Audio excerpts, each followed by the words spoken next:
is a very famous photo because she would do that in front of people. With one of the last uncontacted tribes in the world. Cannibalism has existed for millennia, and surprisingly, there is still one island where it is practiced today. Our world is home to diverse tribes, each with unique traditions and customs, some so secluded that we barely know they exist. These tribes often preserve ways of life that have remained unchanged for centuries, offering a fascinating glimpse into human history and resilience. From the mysterious Smokin tribe to the utterly terrifying Night Marchers, their origins, distinctive characteristics, and captivating stories reveal a world far removed from modern society. Join us as we delve into the 15 scariest tribes you would never want to encounter. Number 15. Sero Tribe. The Asaro Tribe, affectionately known as the Mud People, have a unique approach to warding off enemies without violence. Unlike other tribes known for their aggression, the Asaro Tribe uses fear and clever disguise. Covered in natural swamp mud and wearing eerie, demonic masks, they create a ghostly appearance. Moving slowly and deliberately, armed with bows, spears, or clubs, they present an intimidating spectacle that would frighten anyone who encounters them. This ingenious tactic originated from their history of frequent attacks by hostile neighbors. By transforming into mud-covered specters, they fooled their enemies into thinking they were spirits of the dead, causing them to flee in terror. This nonviolent method proved so effective that the tribe has continued it for generations. Each mud mask is a unique piece of art, often featuring tusks or fangs to enhance the fear factor. Despite their terrifying appearance, the Mud People of Asaro are known for their friendliness and artistic talents. The masks themselves are crafted from a mixture of clay, water, and natural pigments found in the region. They are meticulously shaped and dried, taking on grotesque, exaggerated forms with large eyes, gaping mouths, and protruding features. The masks are often decorated with local materials such as animal teeth, shells, and feathers to add to their intimidating look. Creating these masks is not just a practical endeavor but a cultural and spiritual one. Each mask tells a story and is infused with the spirit of the Asaro ancestors, believed to protect the wearer and the tribe. The Asaro Mudman performances are not limited to their defensive strategies. They have turned their haunting appearances into a form of cultural expression, performing elaborate dances and rituals that showcase their unique heritage. These performances are often accompanied by traditional music played on bamboo flutes, drums, and other indigenous instruments, creating an eerie and mesmerizing atmosphere. The dances involve slow, deliberate movements that mimic the specter's eerie glide, enhancing the overall effect of their ghostly appearance. The tribe's unique approach has caught the attention of anthropologists, filmmakers, and tourists alike. The Asaro Mudmen have been featured in numerous documentaries and travel shows, bringing global awareness to their culture. Pink Floyd even immortalized them in a song, and their image has appeared in various movies and TV shows, further cementing their place in popular culture. Despite this fame, the Sero Tribe remains rooted in their traditions, using their cultural practices as a means of preserving their identity in a rapidly changing world. Living in central Papua New Guinea, the Sero Tribe is one of many remarkable indigenous communities that proudly uphold their cultural heritage, resisting the allure of modern life. As they navigate the 21st century, the Asaro people continue to live in harmony with their natural surroundings, relying on traditional farming, hunting, and fishing methods to sustain themselves. Their close-knit community structure ensures that cultural knowledge and practices are passed down through generations, keeping their heritage alive. In recent years, the tribe has also embraced ecotourism as a way to share their culture with the world while generating income to support their community. Visitors to the Asaro village can witness the Mudman performances, learn about their customs, and participate in traditional activities, providing a unique and immersive cultural experience. This approach not only helps preserve the tribe's way of life, but also fosters a greater appreciation for indigenous cultures among the broader public. The Asaro Mudman story is a testament to the power of creativity and cultural resilience. Their ability to adapt and thrive while maintaining their unique identity offers valuable lessons in preserving cultural heritage in the face of external pressures. As they continue to navigate the challenges of the modern world, the Sero Tribe stands as a symbol of the enduring spirit of indigenous peoples everywhere. Number 14. The Mercy Tribe. The Mercy Tribe is a group of women known for their extraordinary fashion sense that rivals even the boldest styles of Lady Gaga. Imagine lips so intricately adorned they can hold a plate. Not just any plate, but one decorated with corn grains, bones, leaves, and berries. Among 45 other tribes, none can match the flamboyance and beauty of the Mercy women. Their stunning portraits often grace the covers of prestigious travel magazines, captivating photographers and tourists alike. However, before you think of visiting, heed this warning. The men of the tribe carry a unique virus contracted during battles with hyenas. Their lives are challenging, filled with constant movement in search of water and territorial skirmishes with rival tribes. Despite these hardships, the Mercy Tribe has ingeniously transformed their distinct appearance into a survival tactic. They welcome visitors as a source of income. Picture this: men in ceremonial dress proudly displaying their lip plates along the roadside, ready to exchange them for money. Every photo taken is a negotiated deal, turning a cultural encounter into a local show business. Witness their unique tradition where lip plates are worn solely for the camera, offering a rare chance to see them featured on the cover of a travel magazine. The Mercy Tribe's story is one of survival and savvy, leveraging their cultural uniqueness in a world that increasingly values and admires their resilience. Number 13. The Skeleton Clan. In the rugged mountains of Papua New Guinea resides the enigmatic Skeleton Clan. This tribe, distinguished by their peculiar genetic makeup, has baffled scientists. Their DNA contains a mysterious trait that hints at either an unknown branch of humanity or possibly an otherworldly lineage. However, it's not just their genes that set them apart. They also sculpt their bodies to look like skeletons, with bones seemingly protruding from beneath their skin. The most eerie feature is their glowing eyes, which surpass any makeup or contact lenses. Living in Kundiawa at about 2,000 meters above sea level, the Skeleton Clan occupies a realm far removed from ordinary life. Their physical uniqueness extends to their interactions with other tribes, marked by a history of aggression and violent confrontations. This reputation has made them outliers even among the diverse indigenous communities. Despite their reclusive nature, scientists have managed to obtain DNA samples, revealing an unidentified gene in their makeup. This discovery raises intriguing questions about human evolution. Whether these tribes represent a divergent species or have some cosmic origin, the Skeleton Clan invites us to ponder the possibility of other hidden facets of humanity. Within the unexplored forests, thoughts turn to mythical beings like King Kong roaming distant wildernesses beyond our current understanding. The enigma of the Skeleton Clan invites us to delve deeper into the mysteries lingering at the edges of our knowledge. Number 12. Suri Tribe. In all my travels, I have never seen anything like the lip plates the Suri women wear. The Suri Tribe, living on the South Sudan-Ethiopia border, is deeply rooted in agricultural practices. They inhabit the southwestern Ethiopian landscapes, particularly in the Omo zone of the Southern Nations, Nationalities, and Peoples Region, SNNPR.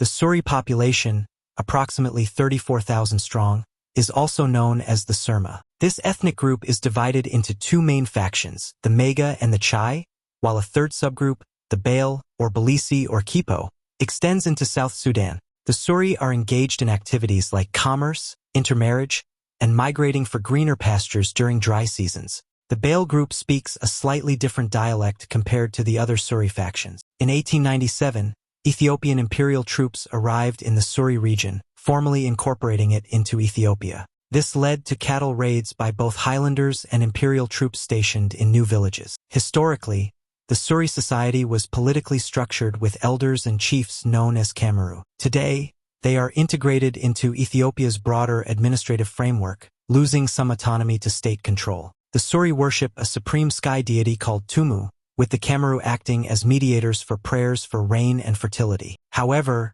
their religious practices extend beyond Tumu worship. They also revere clan ancestors for their perceived special abilities and influence on their lives. In the past 15 years, around 200 to 300 Suri have converted to evangelical Christianity, particularly in the town of Kaibish and among those pursuing higher education outside their native region. This marks a significant shift in the cultural evolution of the Suri tribe. The Suri are also known for their distinctive body art and ornamentation. Scarification, lip plates, and body painting are integral parts of their cultural identity.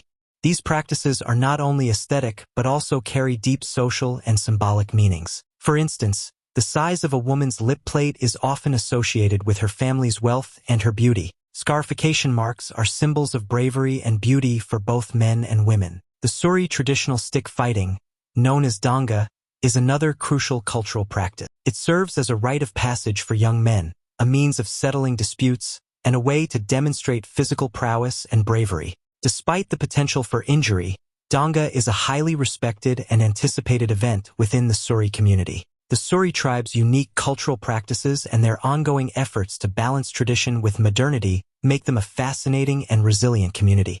As they navigate the pressures of contemporary society, the Suri continue to preserve their rich cultural heritage, offering valuable insights into the diverse tapestry of human civilization. Number 11. North Sentinel Island. North Sentinel Island is home to the mysterious Sentinel Tribe, which made headlines when a U.S. citizen was killed trying to enter their forbidden domain. This event sparked intense discussions about this secretive tribe, about whom very little is known. Attempts to contact the Sentinelese have always met with fierce resistance. In 1974, a National Geographic director trying to film a documentary about the tribe was attacked. The Sentinelese even shot arrows at an Indian aircraft flying over the island after the 2004 tsunami, firmly rejecting any intrusion. At that time, the island was home to around 8,000 people. Historically, the British tried to colonize the territory in the 1800s but faced strong resistance from the Sentinelese. Despite these historical records, the exact population of the tribe today is unknown,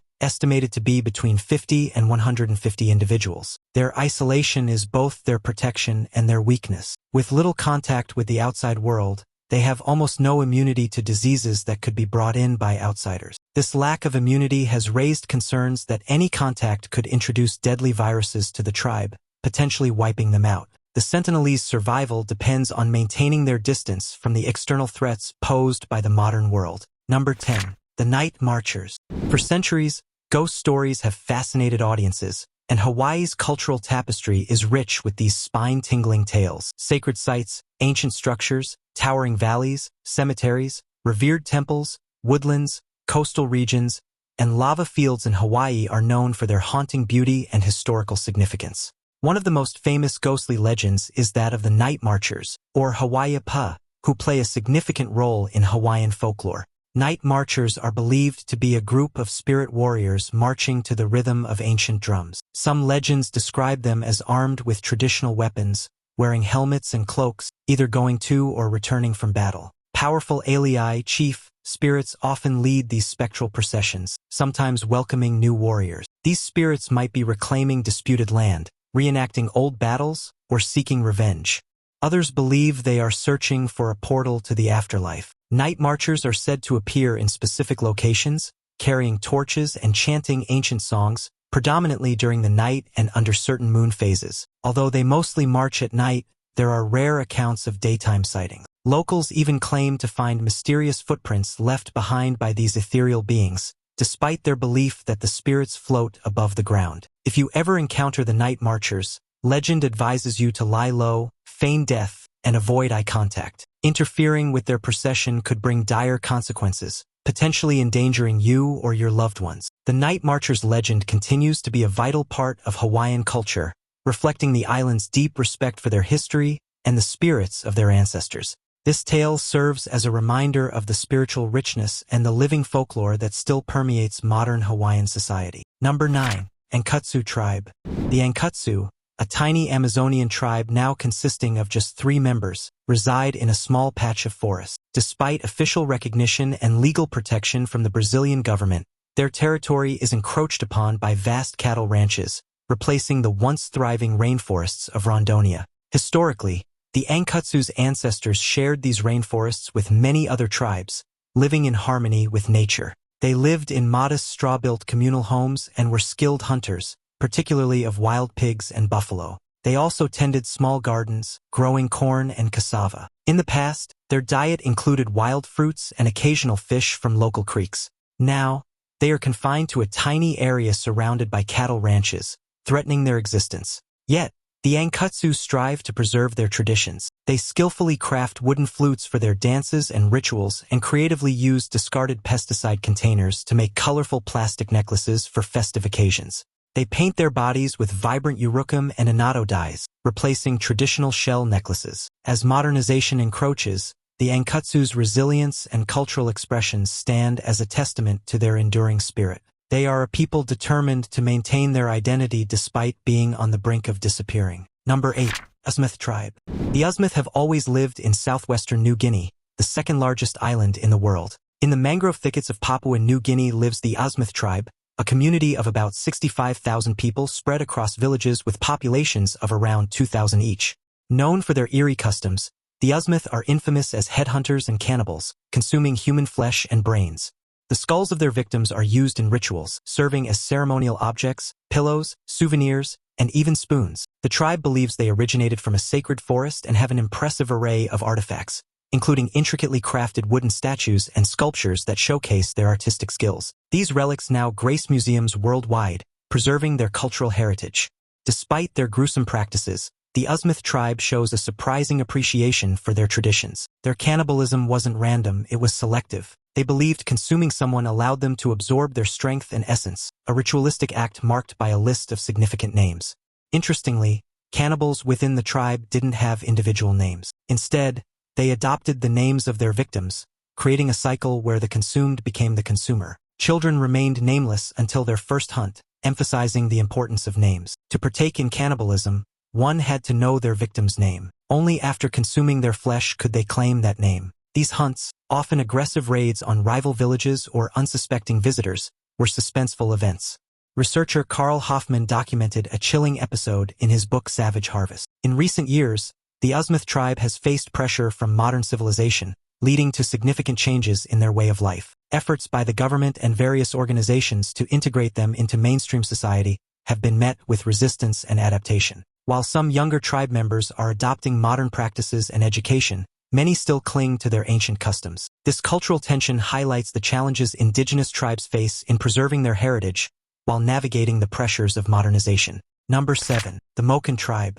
For centuries, the Mon have lived freely along the coasts of Thailand and Myanmar. The Mon Tribe, an Austronesian group, resides in the enchanting Mergui archipelago, an area of 800 islands claimed by both Thailand and Burma. Their ancestry likely traces back to southern China around 6,000 years ago, leading them to settle across various South Asian islands. Today, approximately 23,000 Mon live a semi-nomadic life as hunter-gatherers, heavily dependent on the sea. This tight-knit community speaks the unique Mon language, with about 1,500 men and women preserving their cultural identity. However, their population is dwindling due to modern immigration and property laws challenging their nomadic ways. Despite these challenges, the Mon have adapted somewhat to contemporary life. Their children attend mainstream schools, blending traditional ways with modern education. On the Suri Islands, many Mon maintain a more traditional lifestyle, living off the land and sea using time-honored tools like spears and nets. Recently, they have started trading their gathered goods in local markets for essentials. Though their ancient practices face threats, the resilient Mon balance tradition and modernity,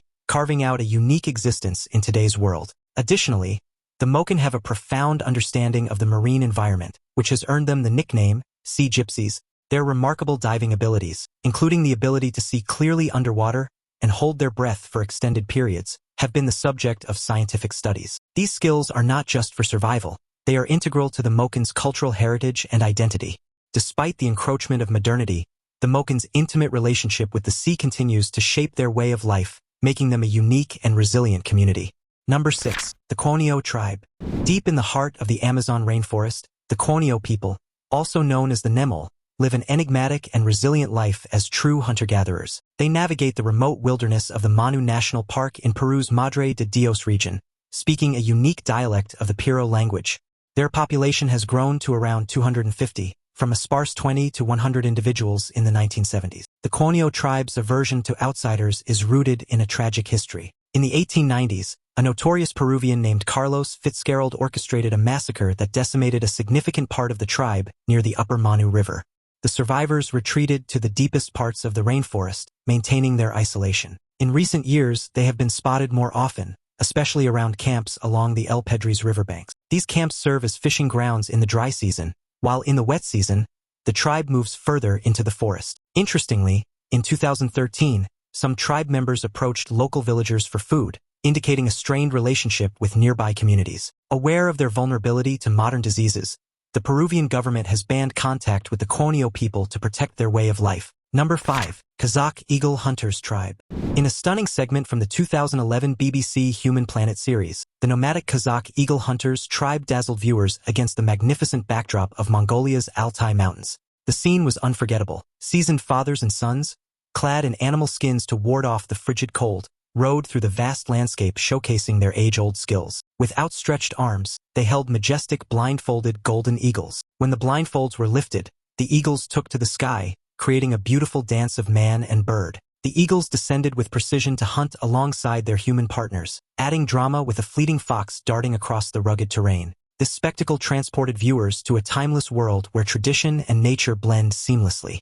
The Kazakh people's practice of hunting with eagles dates back centuries, with roots in Genghis Khan's era and references from Marco Polo in the 1100s. Ancient cave paintings from the Bronze Age also depict this enduring connection between humans and raptors. Today, the Kazakh eagle hunters who amazed audiences on Human Planet welcome visitors eager to learn about their ancient traditions. Experiencing this firsthand reveals the deep bond between these modern hunters and their majestic birds. Number 4. The BAC People. The BAC People, one of around 140 indigenous communities in the Philippines, live in the northeastern part of Palawan, a large island in the southwest. Historically, they have inhabited the river valleys along the coast of Puerto Princesa City. Their population is roughly 450 individuals, characterized by their tall stature, dark skin, and distinctive curly Afro-textured hair.